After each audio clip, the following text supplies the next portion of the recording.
안녕하십니까? 오늘 우리는 역사의 흐름을 완전히 바꾸어 놓은 한 남자의 경이로운 삶의 여정을 따라가 보려 합니다.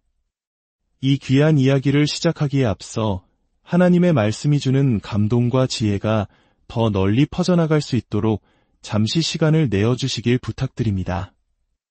여러분의 구독과 좋아요는 저희에게 큰 힘이 되며 이 채널을 통해 복된 소식을 전하는 저희의 사역에 동참하는 길이기도 합니다. 이 영상을 보시는 모든 분들의 삶에 하나님의 크신 은혜와 평강이 늘 함께하기를 진심으로 기도합니다. 이야기는 지금으로부터 약 2000년 전으로 거슬러 올라갑니다. 동정녀 마리아의 몸을 통해 어두운 올리브색 피부를 가진 한 유대인 아기가 세상에 태어난 지 불과 몇 해가 지났을 때입니다. 그 아기는 바로 하나님의 능력과 사랑 그 자체로 잉태되신 분 예수 그리스도였습니다. 그분은 자신의 삶과 죽음 그리고 부활을 통해 인류의 역사를 송두리째 바꾸시고 시간의 흐름을 가르셨으며 성전의 휘장을 찢으셨습니다.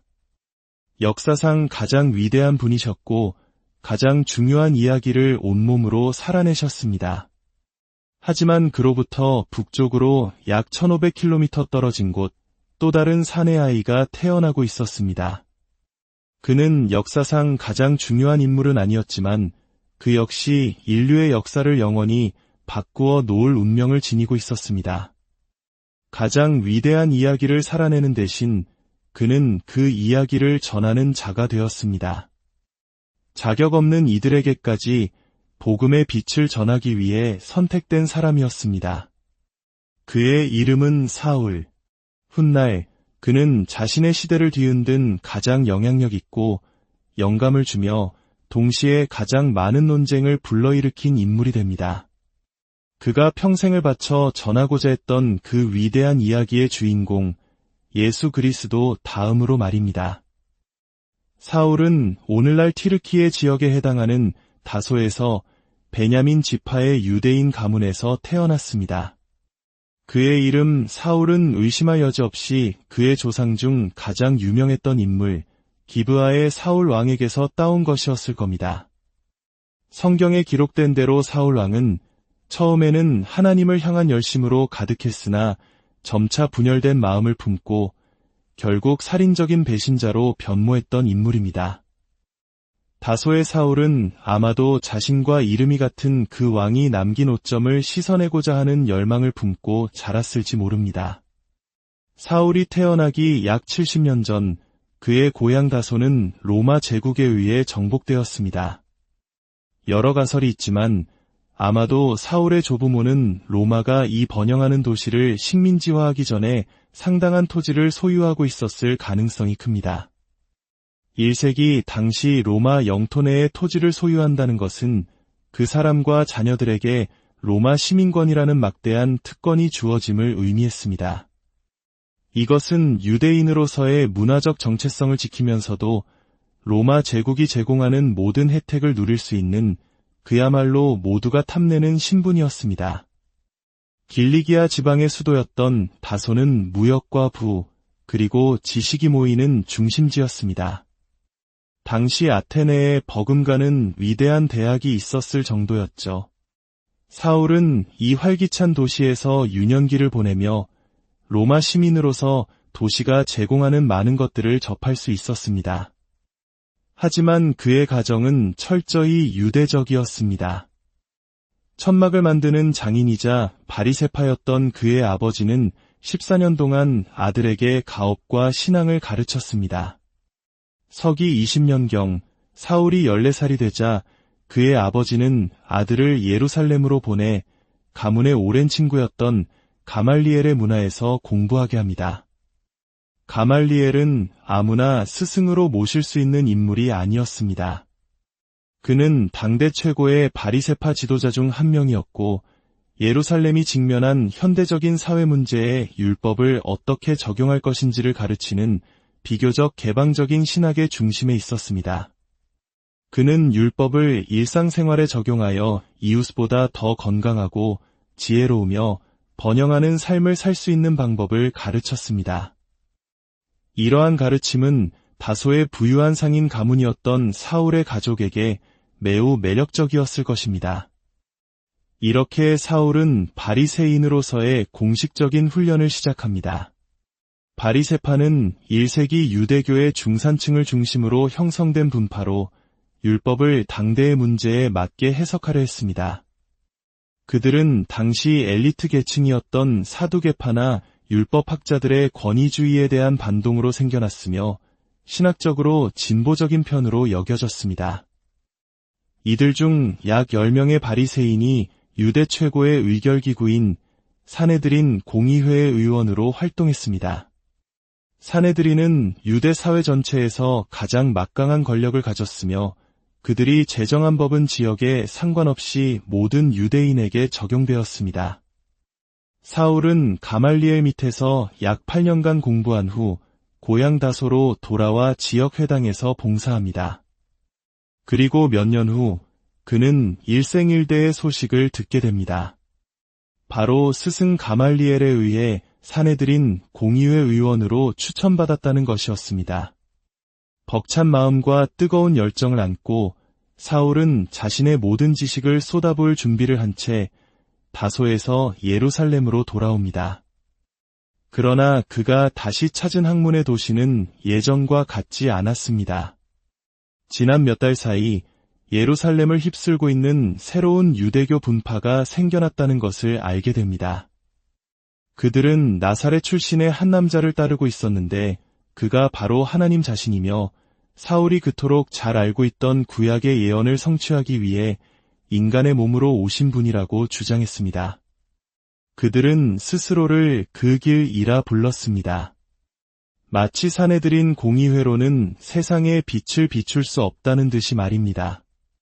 사울은 이를 결코 용납할 수 없었습니다.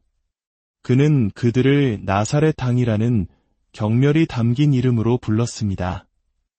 열심만 가득한 신성 모독자들이라고 여겼습니다. 사울은 사내들인 내에서 이 새로운 사상을 억누르기 위한 격렬한 움직임을 주도하기 시작합니다. 그는 이 운동의 초기 추종자들을 찾아가 신문했습니다. 그들은 고작 어부 출신, 배운 것 없는 평민들이었습니다. 감히 사내들인의 권위에 도전하는 그들에게 사울과 동료들은 예수가 유대인의 메시아라고 예루살렘에 선포하지 말라고 엄중히 경고했습니다. 하지만 제자들은 듣지 않았습니다. 결국 나사렛 땅의 추종자 중 한 명인 스데반이라는 남자를 붙잡은 사울은 긴급 공의회를 소집합니다. 그러나 스데반의 입에서 나온 담대한 증언은 사울의 이성을 마비시킬 정도로 그를 격분시켰습니다. 사울은 모든 품위를 내던지듯 겉옷을 벗어 던지고 돌을 집어 스데반의 머리를 향해 힘껏 던졌습니다. 그러자 다른 사내들인 의원들도 모두 그의 발 앞에 자신들의 겉옷을 벗어놓고 그를 따랐습니다. 사울은 예루살렘 최고법률기구의 의원들이 스데반이라는 한 남자를 돌로 쳐 죽이는 광경을 두 눈으로 똑똑히 지켜보았습니다.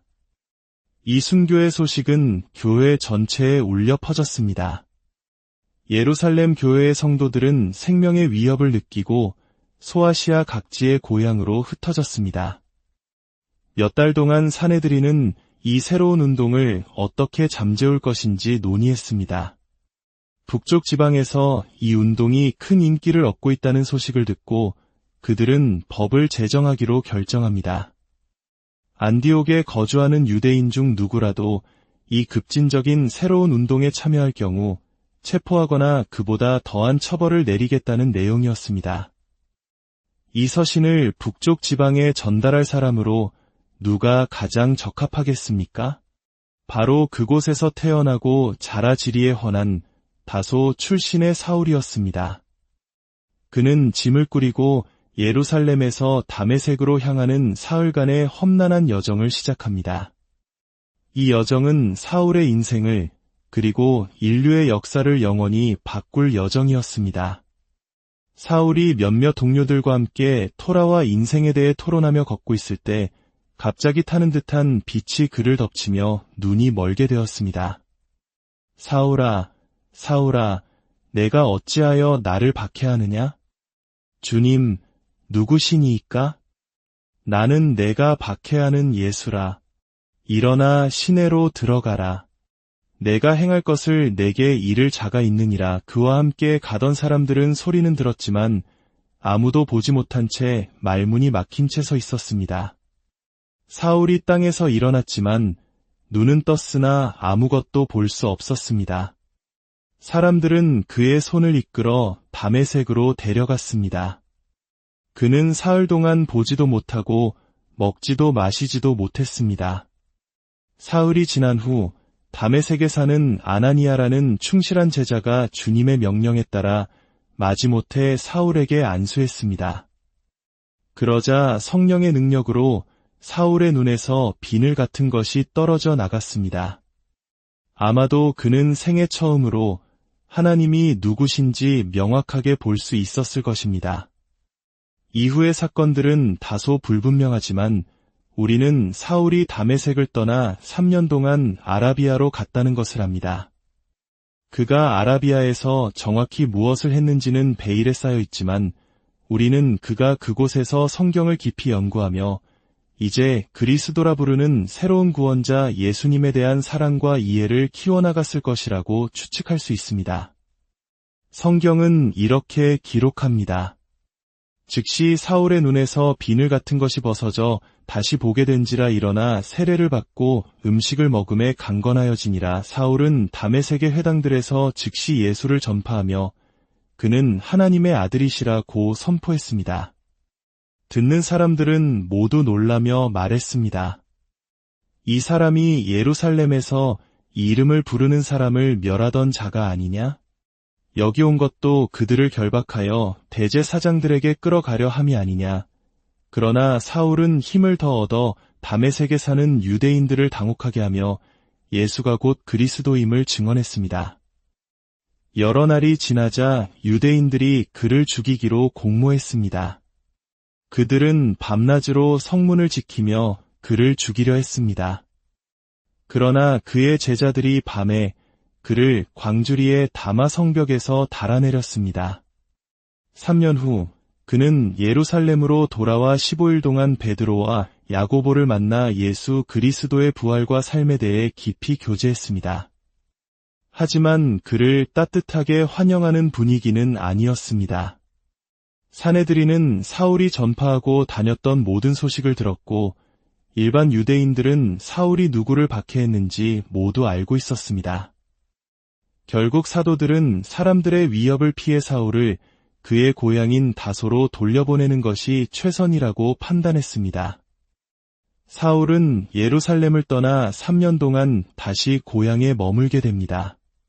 그러나 그 3년 동안 사도 베드로는 지극히 중요한 계시를 받게 됩니다. 꿈속에서 하늘을 보니 정결한 짐승과 부정한 짐승이 가득 담긴 큰 보자기 하나가 내려오는 것을 보았습니다.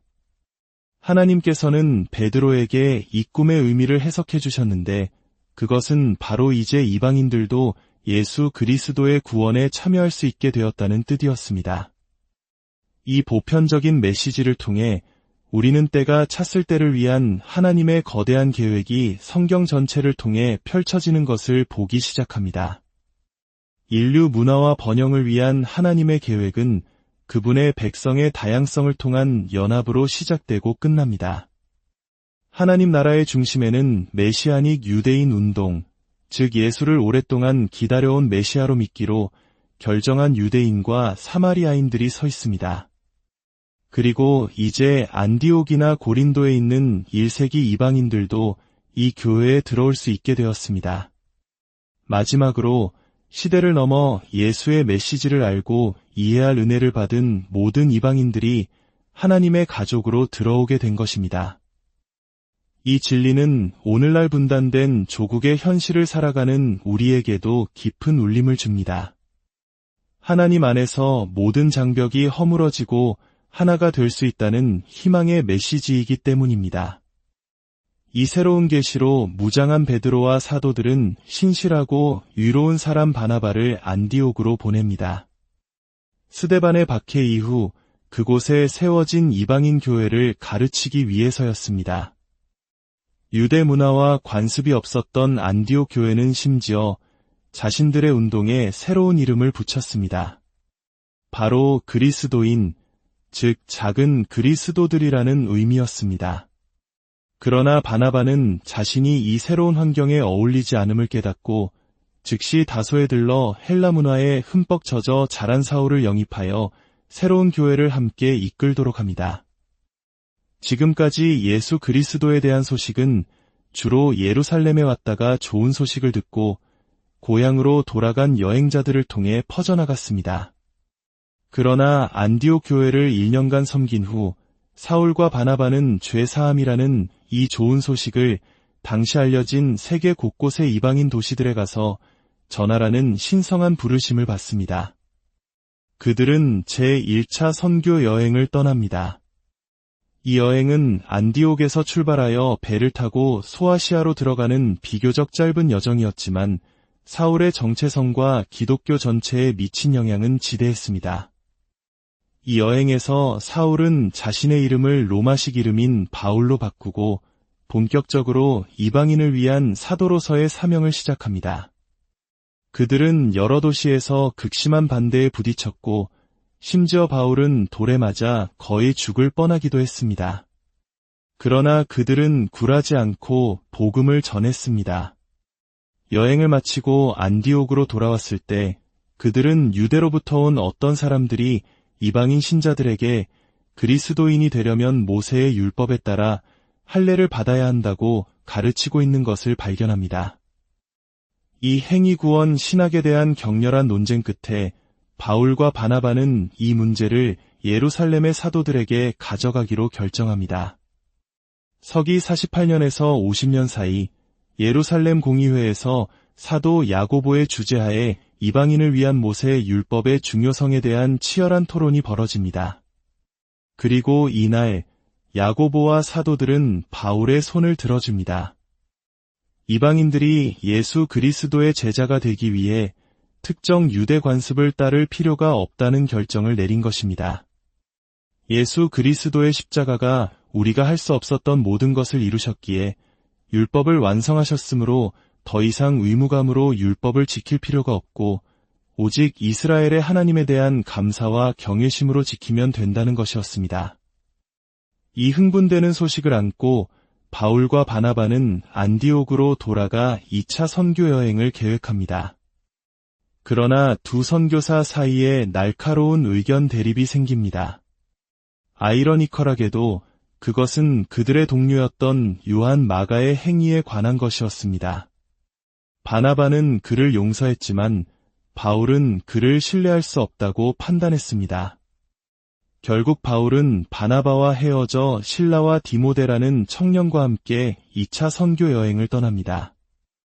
2차 여행에서 바울은 환상 중에 마게도냐 사람 하나가 건너와서 우리를 도우라고 청하는 것을 봅니다. 이는 복음이 아시아를 넘어 유럽으로 확장되는 결정적인 계기가 됩니다. 그는 빌립보에서 복음을 전하다 옥에 갇히기도 하고 아테네의 아레오바고 언덕에서는 헬라 철학자들과 알지 못하는 신에 대해 변론하며 복음을 전했습니다. 고린도에서는 1년 6개월을 머물며 교회를 굳건히 세웠습니다.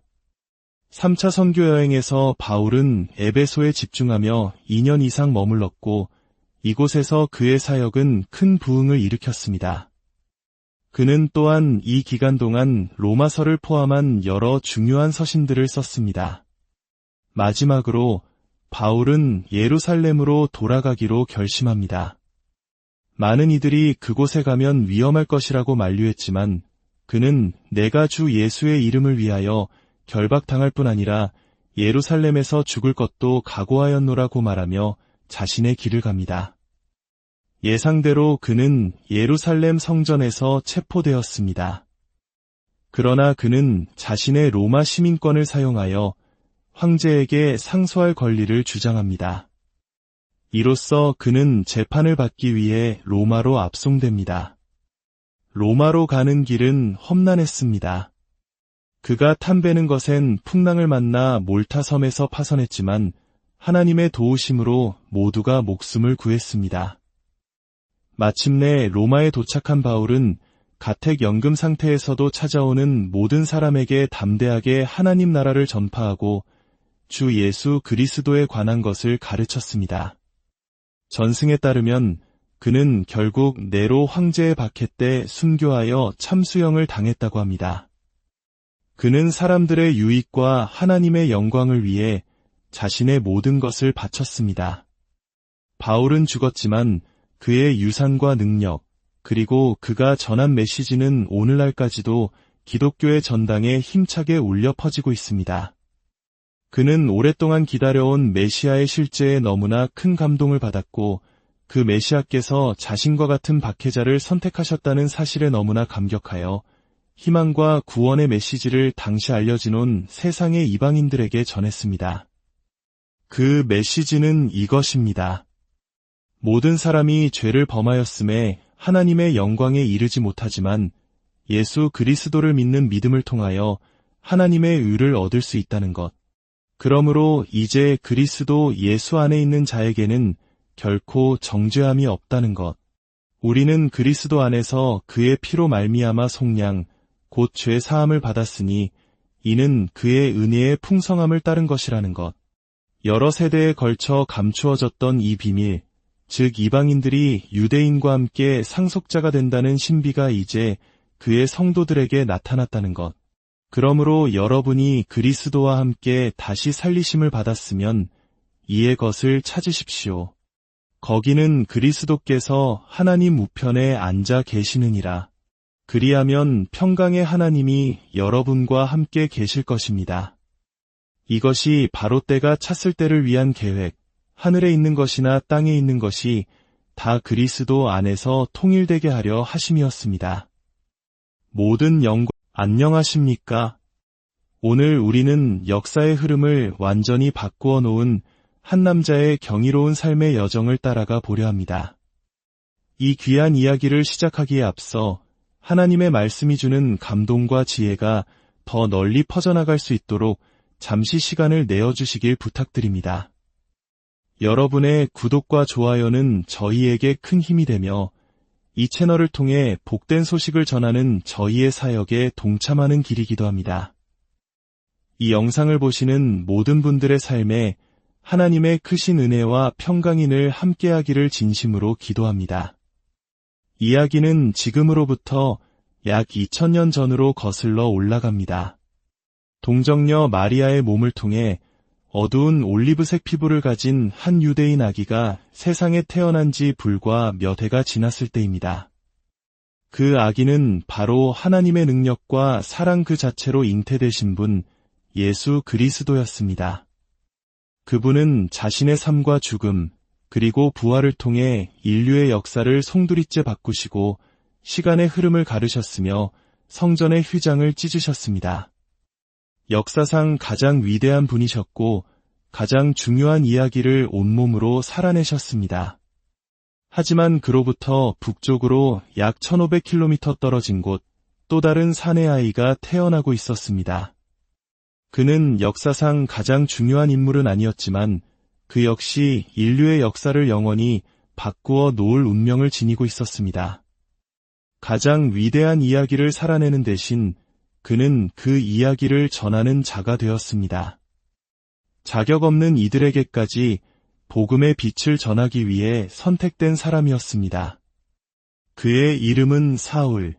훗날 그는 자신의 시대를 뒤흔든 가장 영향력 있고 영감을 주며 동시에 가장 많은 논쟁을 불러일으킨 인물이 됩니다. 그가 평생을 바쳐 전하고자 했던 그 위대한 이야기의 주인공 예수 그리스도 다음으로 말입니다. 사울은 오늘날 튀르키예 지역에 해당하는 다소에서 베냐민 지파의 유대인 가문에서 태어났습니다. 그의 이름 사울은 의심할 여지 없이 그의 조상 중 가장 유명했던 인물 기브아의 사울 왕에게서 따온 것이었을 겁니다. 성경에 기록된 대로 사울 왕은 처음에는 하나님을 향한 열심으로 가득했으나 점차 분열된 마음을 품고 결국 살인적인 배신자로 변모했던 인물입니다. 다소의 사울은 아마도 자신과 이름이 같은 그 왕이 남긴 오점을 씻어내고자 하는 열망을 품고 자랐을지 모릅니다. 사울이 태어나기 약 70년 전 그의 고향 다소는 로마 제국에 의해 정복되었습니다. 여러 가설이 있지만 아마도 사울의 조부모는 로마가 이 번영하는 도시를 식민지화하기 전에 상당한 토지를 소유하고 있었을 가능성이 큽니다. 1세기 당시 로마 영토 내의 토지를 소유한다는 것은 그 사람과 자녀들에게 로마 시민권이라는 막대한 특권이 주어짐을 의미했습니다. 이것은 유대인으로서의 문화적 정체성을 지키면서도 로마 제국이 제공하는 모든 혜택을 누릴 수 있는 그야말로 모두가 탐내는 신분이었습니다. 길리기아 지방의 수도였던 다소는 무역과 부, 그리고 지식이 모이는 중심지였습니다. 당시 아테네에 버금가는 위대한 대학이 있었을 정도였죠. 사울은 이 활기찬 도시에서 유년기를 보내며 로마 시민으로서 도시가 제공하는 많은 것들을 접할 수 있었습니다. 하지만 그의 가정은 철저히 유대적이었습니다. 천막을 만드는 장인이자 바리새파였던 그의 아버지는 14년 동안 아들에게 가업과 신앙을 가르쳤습니다. 서기 20년경 사울이 14살이 되자 그의 아버지는 아들을 예루살렘으로 보내 가문의 오랜 친구였던 가말리엘의 문화에서 공부하게 합니다. 가말리엘은 아무나 스승으로 모실 수 있는 인물이 아니었습니다. 그는 당대 최고의 바리새파 지도자 중 한 명이었고 예루살렘이 직면한 현대적인 사회 문제에 율법을 어떻게 적용할 것인지를 가르치는 비교적 개방적인 신학의 중심에 있었습니다. 그는 율법을 일상생활에 적용하여 이웃보다 더 건강하고 지혜로우며 번영하는 삶을 살 수 있는 방법을 가르쳤습니다. 이러한 가르침은 다소의 부유한 상인 가문이었던 사울의 가족에게 매우 매력적이었을 것입니다. 이렇게 사울은 바리새인으로서의 공식적인 훈련을 시작합니다. 바리새파는 1세기 유대교의 중산층을 중심으로 형성된 분파로 율법을 당대의 문제에 맞게 해석하려 했습니다. 그들은 당시 엘리트 계층이었던 사두개파나 율법학자들의 권위주의에 대한 반동으로 생겨났으며 신학적으로 진보적인 편으로 여겨졌습니다. 이들 중 약 10명의 바리새인이 유대 최고의 의결기구인 사네드린 공의회의 의원으로 활동했습니다. 사네드린은 유대 사회 전체에서 가장 막강한 권력을 가졌으며 그들이 제정한 법은 지역에 상관없이 모든 유대인에게 적용되었습니다. 사울은 가말리엘 밑에서 약 8년간 공부한 후 고향 다소로 돌아와 지역 회당에서 봉사합니다. 그리고 몇 년 후 그는 일생일대의 소식을 듣게 됩니다. 바로 스승 가말리엘에 의해 사내들인 공의회 의원으로 추천받았다는 것이었습니다. 벅찬 마음과 뜨거운 열정을 안고 사울은 자신의 모든 지식을 쏟아부을 준비를 한 채 다소에서 예루살렘으로 돌아옵니다. 그러나 그가 다시 찾은 학문의 도시는 예전과 같지 않았습니다. 지난 몇 달 사이 예루살렘을 휩쓸고 있는 새로운 유대교 분파가 생겨났다는 것을 알게 됩니다. 그들은 나사렛 출신의 한 남자를 따르고 있었는데 그가 바로 하나님 자신이며 사울이 그토록 잘 알고 있던 구약의 예언을 성취하기 위해 인간의 몸으로 오신 분이라고 주장했습니다.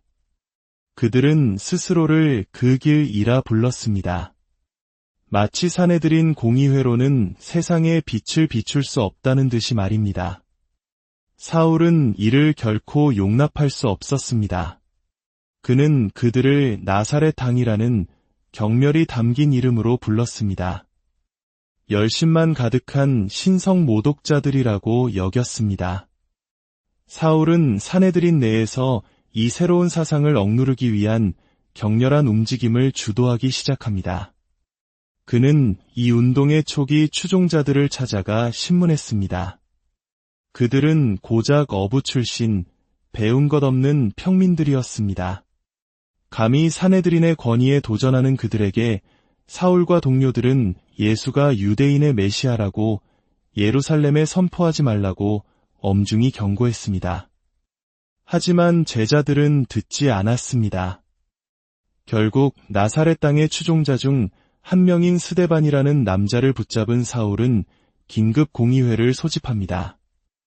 그러나 스데반의 입에서 나온 담대한 증언은 사울의 이성을 마비시킬 정도로 그를 격분시켰습니다. 사울은 모든 품위를 내던지듯 겉옷을 벗어 던지고 돌을 집어 스데반의 머리를 향해 힘껏 던졌습니다. 그러자 다른 사내들인 의원들도 모두 그의 발 앞에 자신들의 겉옷을 벗어놓고 그를 따랐습니다. 사울은 예루살렘 최고법률기구의 의원들이 스데반이라는 한 남자를 돌로 쳐 죽이는 광경을 두 눈으로 똑똑히 지켜보았습니다. 이 순교의 소식은 교회 전체에 울려 퍼졌습니다. 예루살렘 교회의 성도들은 생명의 위협을 느끼고 소아시아 각지의 고향으로 흩어졌습니다. 몇 달 동안 사내들이는 이 새로운 운동을 어떻게 잠재울 것인지 논의했습니다. 북쪽 지방에서 이 운동이 큰 인기를 얻고 있다는 소식을 듣고 그들은 법을 제정하기로 결정합니다. 안디옥에 거주하는 유대인 중 누구라도 이 급진적인 새로운 운동에 참여할 경우 체포하거나 그보다 더한 처벌을 내리겠다는 내용이었습니다. 이 서신을 북쪽 지방에 전달할 사람으로 누가 가장 적합하겠습니까? 바로 그곳에서 태어나고 자라 지리에 헌한 다소 출신의 사울이었습니다. 그는 짐을 꾸리고 예루살렘에서 다메섹으로 향하는 사흘간의 험난한 여정을 시작합니다. 이 여정은 사울의 인생을 그리고 인류의 역사를 영원히 바꿀 여정이었습니다. 사울이 몇몇 동료들과 함께 토라와 인생에 대해 토론하며 걷고 있을 때 갑자기 타는 듯한 빛이 그를 덮치며 눈이 멀게 되었습니다. 사울아, 사울아, 내가 어찌하여 나를 박해하느냐? 주님, 누구시니이까? 나는 내가 박해하는 예수라. 일어나 시내로 들어가라. 내가 행할 것을 내게 이를 자가 있느니라. 그와 함께 가던 사람들은 소리는 들었지만 아무도 보지 못한 채 말문이 막힌 채 서 있었습니다. 사울이 땅에서 일어났지만 눈은 떴으나 아무것도 볼 수 없었습니다.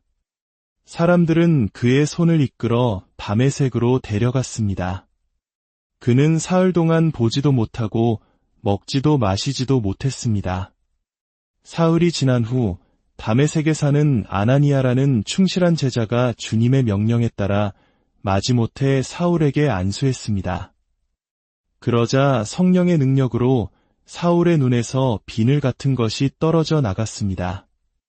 아마도 그는 생애 처음으로 하나님이 누구신지 명확하게 볼 수 있었을 것입니다. 이후의 사건들은 다소 불분명하지만 우리는 사울이 다메섹을 떠나 3년 동안 아라비아로 갔다는 것을 압니다. 그가 아라비아에서 정확히 무엇을 했는지는 베일에 쌓여 있지만 우리는 그가 그곳에서 성경을 깊이 연구하며 이제 그리스도라 부르는 새로운 구원자 예수님에 대한 사랑과 이해를 키워나갔을 것이라고 추측할 수 있습니다. 성경은 이렇게 기록합니다. 즉시 사울의 눈에서 비늘 같은 것이 벗어져 다시 보게 된지라 일어나 세례를 받고 음식을 먹음에 강건하여지니라. 사울은 다메섹의 회당들에서 즉시 예수를 전파하며 그는 하나님의 아들이시라고 선포했습니다. 듣는 사람들은 모두 놀라며 말했습니다. 이 사람이 예루살렘에서 이 이름을 부르는 사람을 멸하던 자가 아니냐? 여기 온 것도 그들을 결박하여 대제사장들에게 끌어가려 함이 아니냐? 그러나 사울은 힘을 더 얻어 다메섹에 사는 유대인들을 당혹하게 하며 예수가 곧 그리스도임을 증언했습니다. 여러 날이 지나자 유대인들이 그를 죽이기로 공모했습니다. 그들은 밤낮으로 성문을 지키며 그를 죽이려 했습니다. 그러나 그의 제자들이 밤에 그를 광주리의 다마 성벽에서 달아내렸습니다. 3년 후 그는 예루살렘으로 돌아와 15일 동안 베드로와 야고보를 만나 예수 그리스도의 부활과 삶에 대해 깊이 교제했습니다. 하지만 그를 따뜻하게 환영하는 분위기는 아니었습니다. 사내들이는 사울이 전파하고 다녔던 모든 소식을 들었고 일반 유대인들은 사울이 누구를 박해했는지 모두 알고 있었습니다. 결국 사도들은 사람들의 위협을 피해 사울을 그의 고향인 다소로 돌려보내는 것이 최선이라고 판단했습니다. 사울은 예루살렘을 떠나 3년 동안 다시 고향에 머물게 됩니다. 그러나 그 3년 동안 사도 베드로는 지극히 중요한 계시를 받게 됩니다. 꿈속에서 하늘을 보니 정결한 짐승과 부정한 짐승이 가득 담긴 큰 보자기 하나가 내려오는 것을 보았습니다. 하나님께서는 베드로에게 이 꿈의 의미를 해석해 주셨는데 그것은 바로 이제 이방인들도 예수 그리스도의 구원에 참여할 수 있게 되었다는 뜻이었습니다. 이 보편적인 메시지를 통해 우리는 때가 찼을 때를 위한 하나님의 거대한 계획이 성경 전체를 통해 펼쳐지는 것을 보기 시작합니다. 인류 문화와 번영을 위한 하나님의 계획은 그분의 백성의 다양성을 통한 연합으로 시작되고 끝납니다. 하나님 나라의 중심에는 메시아닉 유대인 운동, 즉 예수를 오랫동안 기다려온 메시아로 믿기로 결정한 유대인과 사마리아인들이 서 있습니다. 그리고 이제 안디옥이나 고린도에 있는 1세기 이방인들도 이 교회에 들어올 수 있게 되었습니다. 마지막으로 시대를 넘어 예수의 메시지를 알고 이해할 은혜를 받은 모든 이방인들이 하나님의 가족으로 들어오게 된 것입니다. 이 진리는 오늘날 분단된 조국의 현실을 살아가는 우리에게도 깊은 울림을 줍니다. 하나님 안에서 모든 장벽이 허물어지고 하나가 될 수 있다는 희망의 메시지이기 때문입니다. 이 새로운 계시로 무장한 베드로와 사도들은 신실하고 위로운 사람 바나바를 안디옥으로 보냅니다. 스데반의 박해 이후 그곳에 세워진 이방인 교회를 가르치기 위해서였습니다. 유대 문화와 관습이 없었던 안디옥 교회는 심지어 자신들의 운동에 새로운 이름을 붙였습니다. 바로 그리스도인, 즉 작은 그리스도들이라는 의미였습니다. 그러나 바나바는 자신이 이 새로운 환경에 어울리지 않음을 깨닫고 즉시 다소에 들러 헬라 문화에 흠뻑 젖어 자란 사울을 영입하여 새로운 교회를 함께 이끌도록 합니다.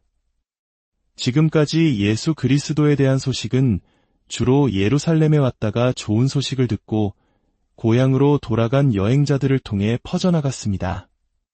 그러나 안디옥 교회를 1년간 섬긴 후 사울과 바나바는 죄사함이라는 이 좋은 소식을 당시 알려진 세계 곳곳의 이방인 도시들에 가서 전하라는 신성한 부르심을 받습니다. 그들은 제1차 선교 여행을 떠납니다. 이 여행은 안디옥에서 출발하여 배를 타고 소아시아로 들어가는 비교적 짧은 여정이었지만 사울의 정체성과 기독교 전체에 미친 영향은 지대했습니다. 이 여행에서 사울은 자신의 이름을 로마식 이름인 바울로 바꾸고 본격적으로 이방인을 위한 사도로서의 사명을 시작합니다. 그들은 여러 도시에서 극심한 반대에 부딪혔고 심지어 바울은 돌에 맞아 거의 죽을 뻔하기도 했습니다. 그러나 그들은 굴하지 않고 복음을 전했습니다. 여행을 마치고 안디옥으로 돌아왔을 때 그들은 유대로부터 온 어떤 사람들이 이방인 신자들에게 그리스도인이 되려면 모세의 율법에 따라 할례를 받아야 한다고 가르치고 있는 것을 발견합니다. 이 행위구원 신학에 대한 격렬한 논쟁 끝에 바울과 바나바는 이 문제를 예루살렘의 사도들에게 가져가기로 결정합니다. 서기 48년에서 50년 사이 예루살렘 공의회에서 사도 야고보의 주재하에 이방인을 위한 모세의 율법의 중요성에 대한 치열한 토론이 벌어집니다. 그리고 이날 야고보와 사도들은 바울의 손을 들어줍니다. 이방인들이 예수 그리스도의 제자가 되기 위해 특정 유대 관습을 따를 필요가 없다는 결정을 내린 것입니다. 예수 그리스도의 십자가가 우리가 할 수 없었던 모든 것을 이루셨기에 율법을 완성하셨으므로 더 이상 의무감으로 율법을 지킬 필요가 없고 오직 이스라엘의 하나님에 대한 감사와 경외심으로 지키면 된다는 것이었습니다. 이 흥분되는 소식을 안고 바울과 바나바는 안디옥으로 돌아가 2차 선교 여행을 계획합니다.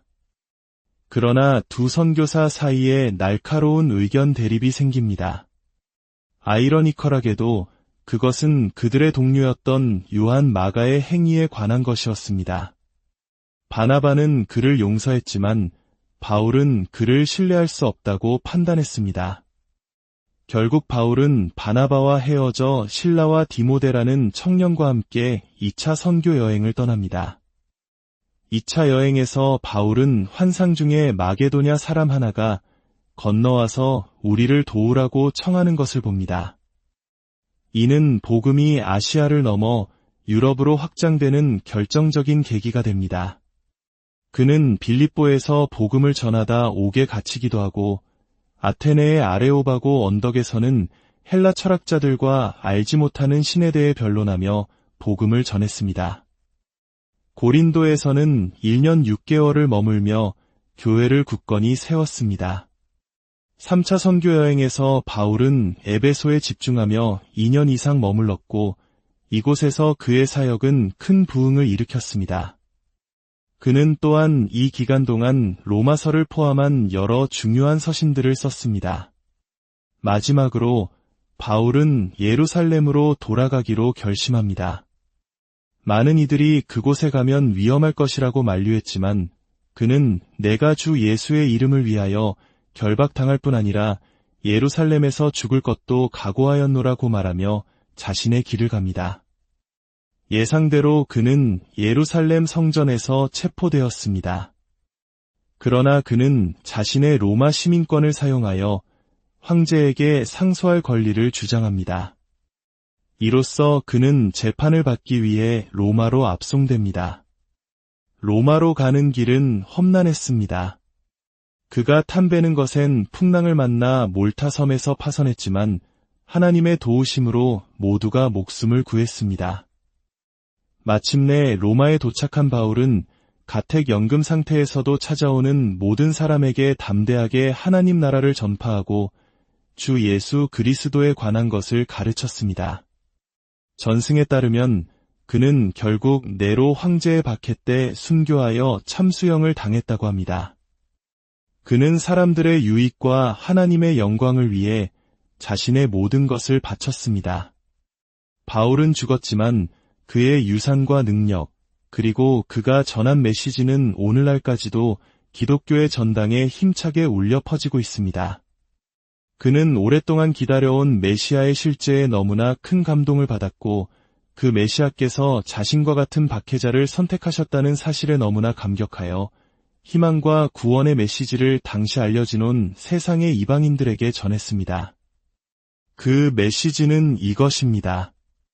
모든 사람이 죄를 범하였음에 하나님의 영광에 이르지 못하지만 예수 그리스도를 믿는 믿음을 통하여 하나님의 의를 얻을 수 있다는 것. 그러므로 이제 그리스도 예수 안에 있는 자에게는 결코 정죄함이 없다는 것. 우리는 그리스도 안에서 그의 피로 말미암아 속량, 곧 죄 사함을 받았으니 이는 그의 은혜의 풍성함을 따른 것이라는 것. 여러 세대에 걸쳐 감추어졌던 이 비밀, 즉 이방인들이 유대인과 함께 상속자가 된다는 신비가 이제 그의 성도들에게 나타났다는 것. 그러므로 여러분이 그리스도와 함께 다시 살리심을 받았으면 이의 것을 찾으십시오. 거기는 그리스도께서 하나님 우편에 앉아 계시느니라. 그리하면 평강의 하나님이 여러분과 함께 계실 것입니다.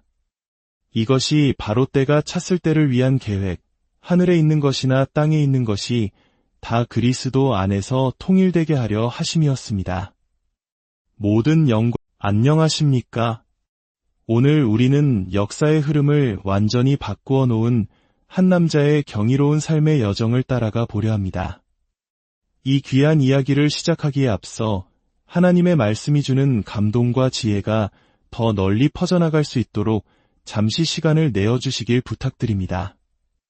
여러분의 구독과 좋아요는 저희에게 큰 힘이 되며 이 채널을 통해 복된 소식을 전하는 저희의 사역에 동참하는 길이기도 합니다. 이 영상을 보시는 모든 분들의 삶에 하나님의 크신 은혜와 평강이 늘 함께하기를 진심으로 기도합니다. 이야기는 지금으로부터 약 2000년 전으로 거슬러 올라갑니다. 동정녀 마리아의 몸을 통해 어두운 올리브색 피부를 가진 한 유대인 아기가 세상에 태어난 지 불과 몇 해가 지났을 때입니다. 그 아기는 바로 하나님의 능력과 사랑 그 자체로 잉태되신 분, 예수 그리스도였습니다. 그분은 자신의 삶과 죽음, 그리고 부활을 통해 인류의 역사를 송두리째 바꾸시고 시간의 흐름을 가르셨으며 성전의 휘장을 찢으셨습니다. 역사상 가장 위대한 분이셨고 가장 중요한 이야기를 온몸으로 살아내셨습니다. 하지만 그로부터 북쪽으로 약 1500km 떨어진 곳 또 다른 산의 아이가 태어나고 있었습니다. 그는 역사상 가장 중요한 인물은 아니었지만 그 역시 인류의 역사를 영원히 바꾸어 놓을 운명을 지니고 있었습니다. 가장 위대한 이야기를 살아내는 대신 그는 그 이야기를 전하는 자가 되었습니다. 자격 없는 이들에게까지 복음의 빛을 전하기 위해 선택된 사람이었습니다. 그의 이름은 사울. 훗날 그는 자신의 시대를 뒤흔든 가장 영향력 있고 영감을 주며 동시에 가장 많은 논쟁을 불러일으킨 인물이 됩니다. 그가 평생을 바쳐 전하고자 했던 그 위대한 이야기의 주인공, 예수 그리스도 다음으로 말입니다. 사울은 오늘날 튀르키예 지역에 해당하는 다소에서 베냐민 지파의 유대인 가문에서 태어났습니다. 그의 이름 사울은 의심할 여지 없이 그의 조상 중 가장 유명했던 인물, 기브아의 사울 왕에게서 따온 것이었을 겁니다. 성경에 기록된 대로 사울 왕은 처음에는 하나님을 향한 열심으로 가득했으나 점차 분열된 마음을 품고 결국 살인적인 배신자로 변모했던 인물입니다. 다소의 사울은 아마도 자신과 이름이 같은 그 왕이 남긴 오점을 씻어내고자 하는 열망을 품고 자랐을지 모릅니다. 사울이 태어나기 약 70년 전 그의 고향 다소는 로마 제국에 의해 정복되었습니다. 여러 가설이 있지만 아마도 사울의 조부모는 로마가 이 번영하는 도시를 식민지화하기 전에 상당한 토지를 소유하고 있었을 가능성이 큽니다. 1세기 당시 로마 영토 내의 토지를 소유한다는 것은 그 사람과 자녀들에게 로마 시민권이라는 막대한 특권이 주어짐을 의미했습니다. 이것은 유대인으로서의 문화적 정체성을 지키면서도 로마 제국이 제공하는 모든 혜택을 누릴 수 있는 그야말로 모두가 탐내는 신분이었습니다. 길리기아 지방의 수도였던 다소는 무역과 부, 그리고 지식이 모이는 중심지였습니다. 당시 아테네에 버금가는 위대한 대학이 있었을 정도였죠. 사울은 이 활기찬 도시에서 유년기를 보내며 로마 시민으로서 도시가 제공하는 많은 것들을 접할 수 있었습니다. 하지만 그의 가정은 철저히 유대적이었습니다. 천막을 만드는 장인이자 바리새파였던 그의 아버지는 14년 동안 아들에게 가업과 신앙을 가르쳤습니다. 서기 20년경 사울이 14살이 되자 그의 아버지는 아들을 예루살렘으로 보내 가문의 오랜 친구였던 가말리엘의 문화에서 공부하게 합니다. 가말리엘은 아무나 스승으로 모실 수 있는 인물이 아니었습니다. 그는 당대 최고의 바리새파 지도자 중 한 명이었고 예루살렘이 직면한 현대적인 사회 문제에 율법을 어떻게 적용할 것인지를 가르치는 비교적 개방적인 신학의 중심에 있었습니다.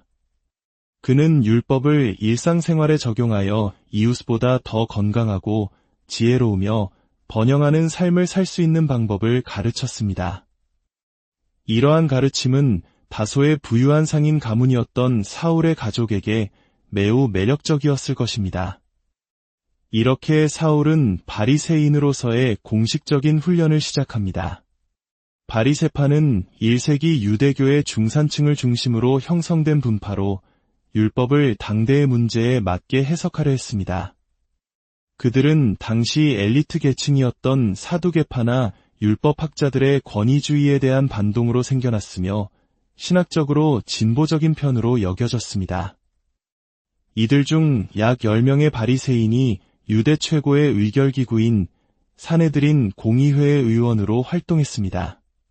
산헤드린은 유대 사회 전체에서 가장 막강한 권력을 가졌으며 그들이 제정한 법은 지역에 상관없이 모든 유대인에게 적용되었습니다.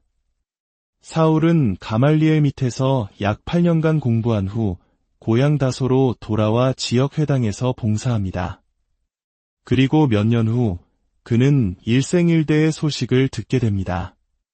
바로 스승 가말리엘에 의해 산헤드린 공의회 의원으로 추천받았다는 것이었습니다. 벅찬 마음과 뜨거운 열정을 안고 사울은 자신의 모든 지식을 쏟아부을 준비를 한 채 다소에서 예루살렘으로 돌아옵니다. 그러나 그가 다시 찾은 학문의 도시는 예전과 같지 않았습니다. 지난 몇 달 사이 예루살렘을 휩쓸고 있는 새로운 유대교 분파가 생겨났다는 것을 알게 됩니다. 그들은 나사렛 출신의 한 남자를 따르고 있었는데 그가 바로 하나님 자신이며 사울이 그토록 잘 알고 있던 구약의 예언을 성취하기 위해 인간의 몸으로 오신 분이라고 주장했습니다. 그들은 스스로를 그 길이라 불렀습니다. 마치 산헤드린 공의회로는 세상에 빛을 비출 수 없다는 듯이 말입니다. 사울은 이를 결코 용납할 수 없었습니다. 그는 그들을 나사렛 당이라는 경멸이 담긴 이름으로 불렀습니다. 열심만 가득한 신성 모독자들이라고 여겼습니다. 사울은 산헤드린 내에서 이 새로운 사상을 억누르기 위한 격렬한 움직임을 주도하기 시작합니다. 그는 이 운동의 초기 추종자들을 찾아가 신문했습니다. 그들은 고작 어부 출신, 배운 것 없는 평민들이었습니다. 감히 산헤드린의 권위에 도전하는 그들에게 사울과 동료들은 예수가 유대인의 메시아라고 예루살렘에 선포하지 말라고 엄중히 경고했습니다. 하지만 제자들은 듣지 않았습니다. 결국 나사렛 땅의 추종자 중 한 명인 스데반이라는 남자를 붙잡은 사울은 긴급 공의회를 소집합니다. 그러나 스데반의 입에서 나온 담대한 증언은 사울의 이성을 마비시킬 정도로 그를 격분시켰습니다. 사울은 모든 품위를 내던지듯 겉옷을 벗어 던지고 돌을 집어 스데반의 머리를 향해 힘껏 던졌습니다. 그러자 다른 산헤드린 의원들도 모두 그의 발 앞에 자신들의 겉옷을 벗어놓고 그를 따랐습니다. 사울은 예루살렘 최고법률기구의 의원들이 스데반이라는 한 남자를 돌로 쳐 죽이는 광경을 두 눈으로 똑똑히 지켜보았습니다. 이 순교의 소식은 교회 전체에 울려 퍼졌습니다. 예루살렘 교회의 성도들은 생명의 위협을 느끼고 소아시아 각지의 고향으로 흩어졌습니다. 몇 달 동안 산헤드린은 이 새로운 운동을 어떻게 잠재울 것인지 논의했습니다. 북쪽 지방에서 이 운동이 큰 인기를 얻고 있다는 소식을 듣고 그들은 법을 제정하기로 결정합니다. 안디옥에 거주하는 유대인 중 누구라도 이 급진적인 새로운 운동에 참여할 경우 체포하거나 그보다 더한 처벌을 내리겠다는 내용이었습니다. 이 서신을 북쪽 지방에 전달할 사람으로 누가 가장 적합하겠습니까? 바로 그곳에서 태어나고 자라 지리에 헌한 다소 출신의 사울이었습니다. 그는 짐을 꾸리고 예루살렘에서 다메섹으로 향하는 사흘간의 험난한 여정을 시작합니다. 이 여정은 사울의 인생을 그리고 인류의 역사를 영원히 바꿀 여정이었습니다. 사울이 몇몇 동료들과 함께 토라와 인생에 대해 토론하며 걷고 있을 때 갑자기 타는 듯한 빛이 그를 덮치며 눈이 멀게 되었습니다. 사울아, 사울아, 내가 어찌하여 나를 박해하느냐? 주님, 누구시니이까? 나는 내가 박해하는 예수라. 일어나 시내로 들어가라. 내가 행할 것을 내게 이를 자가 있느니라. 그와 함께 가던 사람들은 소리는 들었지만 아무도 보지 못한 채 말문이 막힌 채 서 있었습니다. 사울이 땅에서 일어났지만 눈은 떴으나 아무것도 볼 수 없었습니다. 사람들은 그의 손을 이끌어 다메섹으로 데려갔습니다. 그는 사흘 동안 보지도 못하고 먹지도 마시지도 못했습니다. 사흘이 지난 후 다메섹에 사는 아나니아라는 충실한 제자가 주님의 명령에 따라 마지못해 사울에게 안수했습니다. 그러자 성령의 능력으로 사울의 눈에서 비늘 같은 것이 떨어져 나갔습니다. 아마도 그는 생애 처음으로 하나님이 누구신지 명확하게 볼 수 있었을 것입니다. 이후의 사건들은 다소 불분명하지만 우리는 사울이 다메섹을 떠나 3년 동안 아라비아로 갔다는 것을 압니다. 그가 아라비아에서 정확히 무엇을 했는지는 베일에 쌓여 있지만 우리는 그가 그곳에서 성경을 깊이 연구하며 이제 그리스도라 부르는 새로운 구원자 예수님에 대한 사랑과 이해를 키워나갔을 것이라고 추측할 수 있습니다. 성경은 이렇게 기록합니다. 즉시 사울의 눈에서 비늘 같은 것이 벗어져 다시 보게 된지라 일어나 세례를 받고 음식을 먹음에 강건하여지니라. 사울은 다메섹의 회당들에서 즉시 예수를 전파하며 그는 하나님의 아들이시라고 선포했습니다. 듣는 사람들은 모두 놀라며 말했습니다. 이 사람이 예루살렘에서 이 이름을 부르는 사람을 멸하던 자가 아니냐? 여기 온 것도 그들을 결박하여 대제사장들에게 끌어가려 함이 아니냐? 그러나 사울은 힘을 더 얻어 다메섹에 사는 유대인들을 당혹하게 하며 예수가 곧 그리스도임을 증언했습니다.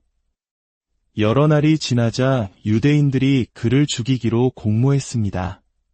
그들은 밤낮으로 성문을 지키며 그를 죽이려 했습니다.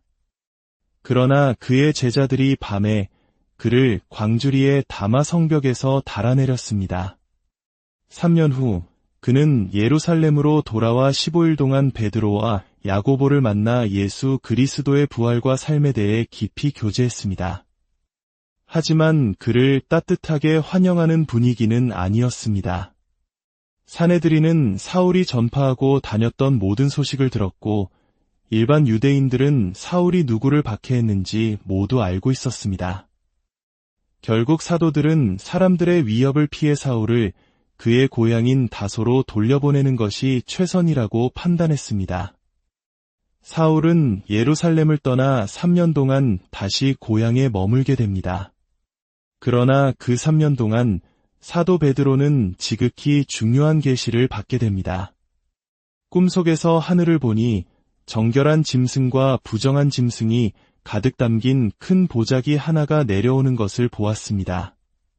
하나님께서는 베드로에게 이 꿈의 의미를 해석해 주셨는데 그것은 바로 이제 이방인들도 예수 그리스도의 구원에 참여할 수 있게 되었다는 뜻이었습니다. 이 보편적인 메시지를 통해 우리는 때가 찼을 때를 위한 하나님의 거대한 계획이 성경 전체를 통해 펼쳐지는 것을 보기 시작합니다. 인류 문화와 번영을 위한 하나님의 계획은 그분의 백성의 다양성을 통한 연합으로 시작되고 끝납니다. 하나님 나라의 중심에는 메시아닉 유대인 운동, 즉 예수를 오랫동안 기다려온 메시아로 믿기로 결정한 유대인과 사마리아인들이 서 있습니다. 그리고 이제 안디옥이나 고린도에 있는 1세기 이방인들도 이 교회에 들어올 수 있게 되었습니다. 마지막으로 시대를 넘어 예수의 메시지를 알고 이해할 은혜를 받은 모든 이방인들이 하나님의 가족으로 들어오게 된 것입니다. 이 진리는 오늘날 분단된 조국의 현실을 살아가는 우리에게도 깊은 울림을 줍니다. 하나님 안에서 모든 장벽이 허물어지고 하나가 될 수 있다는 희망의 메시지이기 때문입니다. 이 새로운 계시로 무장한 베드로와 사도들은 신실하고 유로운 사람 바나바를 안디옥으로 보냅니다. 스데반의 박해 이후 그곳에 세워진 이방인 교회를 가르치기 위해서였습니다. 유대 문화와 관습이 없었던 안디옥 교회는 심지어 자신들의 운동에 새로운 이름을 붙였습니다. 바로 그리스도인, 즉 작은 그리스도들이라는 의미였습니다.